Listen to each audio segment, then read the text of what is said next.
കണ്ട പട്ടത്തയുടെ ആട്ടുന്നിപ്പം കേൾക്കാൻ നിന്ന് കൊടുത്തല്ല മനുഷ്യ നിങ്ങള്. പിന്നെ ഞാൻ എന്താ ഓടണോ? അവിടെ കരണക്കുറ്റി നോക്കി ഒന്ന് കൊടുക്കാറുന്നില്ലേ നിങ്ങക്ക്?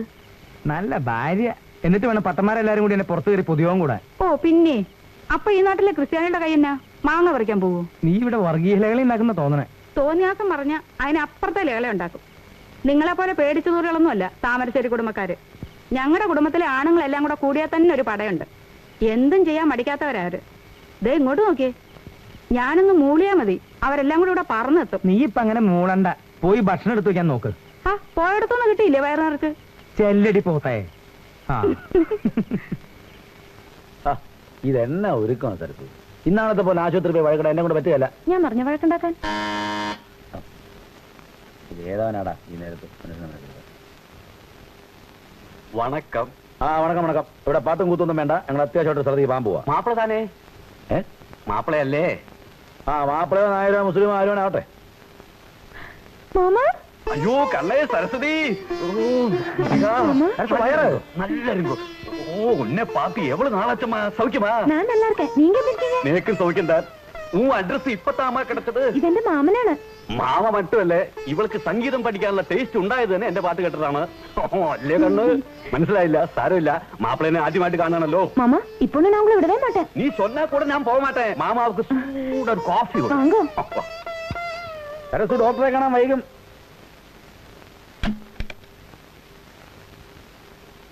എങ്ങനെയുണ്ട് ഡോക്ടർ? നോർമലാ. പ്രസവം ചിലപ്പോ കുറച്ച് നേരത്തെ ആവാൻ സാധ്യതയുണ്ട്. നേരത്തെ പറഞ്ഞാൽ പേടിക്കാനൊന്നുമില്ല. വീട്ടിൽ വേറെ ആരും ഇല്ലല്ലേ?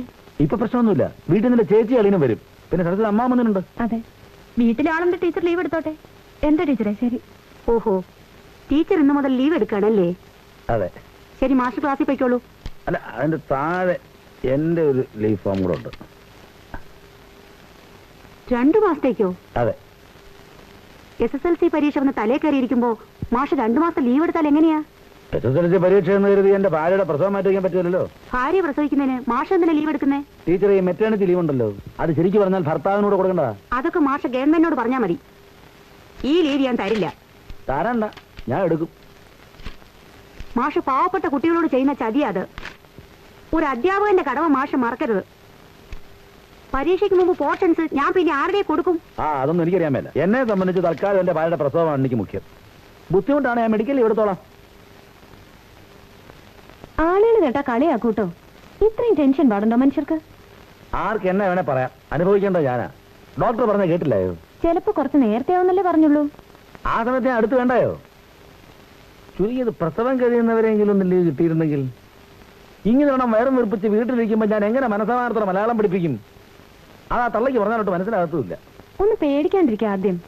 ഇവിടെ ഇപ്പൊ ആളുണ്ടല്ലോ, അപ്പുക്കുട്ടനുണ്ട്, മാമനുണ്ട്. പക്ഷെ അവരാരുമല്ലോ പ്രസവിക്കുന്നത്. നമുക്ക് നല്ല കുറച്ച് പേരുകൾ കണ്ടുവെക്കണം, മോനായാലും മോളായാലും. അതെല്ലാം കണ്ടു കഴിഞ്ഞു. ആണാണെങ്കിൽ പുരുഷൻ, പെണ്ണാണെങ്കിൽ വനിത. എന്നാ നോക്കുന്നേ? വേറെ ഏത് പേരിട്ടാലും ജാതി മതമെല്ലാം കയറി വരും. ഇപ്പോ തോമസ് കുര്യൻ ക്രിസ്ത്യാനിയാന്ന് ഉറപ്പാന്നേ. സരസ്വതി എനം ഏതാണെങ്കിലും ഹിന്ദു ആന്നേ. പപ്പനാന്നാര് പറഞ്ഞ പോലെ നമ്മുടെ കൊച്ചിന് വാല് വേണ്ട. കുറച്ചൊന്നും അല്ലല്ലോ ആലോചിച്ച് കൂട്ടുന്നത്. പിന്നെ ആലോചിക്കാതെ?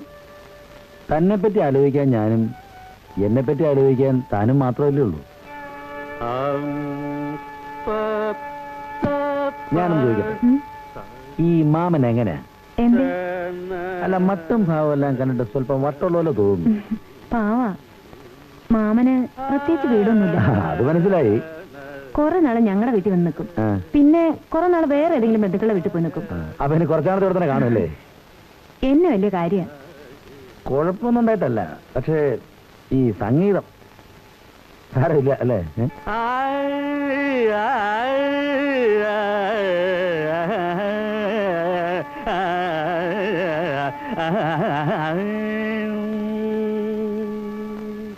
അപ്പൂട്ടാ, കല്ലിലെ പോലും വലിയിക്കുന്നതാണ് സംഗീതം. എന്നാ ഞാനൊരു കല്ലെടുത്തോണ്ട് വെച്ചരാ. ഇന്നലെയും കൂടി ഉറങ്ങിയിട്ടില്ല സ്വാമി. ഉറക്കത്തിന് താരാട്ടാണ്. ഓമന തിങ്കൾക്ക് ദാവോ ബോ നല്ല കോമള ആ വരണം വരണം. മാപ്പിളയ്ക്ക് സംഗീതം ഇഷ്ടമാണല്ലേ? പിന്നെ പാട്ട് ആർക്കാ ഇഷ്ടമല്ലാത്തത്? പക്ഷെ അതിനൊക്കെ ഒരു സമയവും കാലമൊക്കെ വേണ്ടായോ? സംഗീതത്തിന് സമയം കാലമൊന്നുമില്ലേ? മനുഷ്യർക്കൊണ്ടേ എല്ലാരും സുഖമായി ചുരുണ്ടുകിടന്ന് ഉറങ്ങുന്ന ഈ സമയത്ത് നമുക്ക് അല്പം ഒന്ന് ഉറങ്ങണ്ടായോ? പാട്ടങ്ങനെ മുട്ടിനിങ്ങനെ താങ്ങിക്കൂ. ആ കട്ട ഏതാന്ന് വെച്ചാൽ ഒന്ന് താത്തി വെച്ച് മറ്റാർക്കും ബുദ്ധിമില്ലാത്ത രീതിയിൽ നമുക്ക് വേണ്ടി മാത്രം. ഏതാ?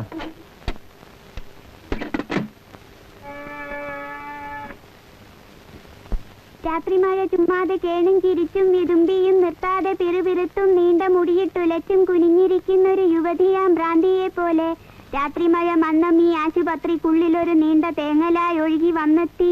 കിളിവാതിൽ വിടവിലൂടെ ഏറെ തണുത്ത കൈ വിരൽ നീട്ടി എന്നെ തൊടുന്നൊരു ശ്യാമയാം ഇരുമ്പിന്റെ കിണ്ണയാം. അപ്പൊ ഇതാണ് കവിയുടെ ഭാവന എന്ന് പറയുന്നത് അല്ലേ? നാമെല്ലാം നോക്കുമ്പോ എന്താ രാത്രി മഴ പെയ്യുന്നേ ഉള്ളൂ. പക്ഷെ നാം അല്ലാതെ ഒരു കവി ആ മഴ കാണുമ്പോ എന്തെല്ലാം മാറ്റാനുണ്ടാകുക? ആ മഴ കേഴുന്നു, വിതുമ്പുന്നു, പിറുപിറുക്കുന്നു അല്ലേ? അപ്പൊ ഈ ഭാവന എന്ന് പറയുന്നത് ഏതെല്ലാം മേഖലകളിലേക്കാണ് നമ്മളെ കൊണ്ടുവന്ന് ആലോചിച്ച് നോക്കുക അല്ലേ? ടീച്ചർക്ക് പെട്ടെന്ന് സുഖമില്ലാണ്ടായി. ഞാൻ മാമനെയും കൂട്ടി കാറ് വിളിച്ച് ആസ്പത്രിയിലാക്കിയിട്ടാ പോകുന്നത്.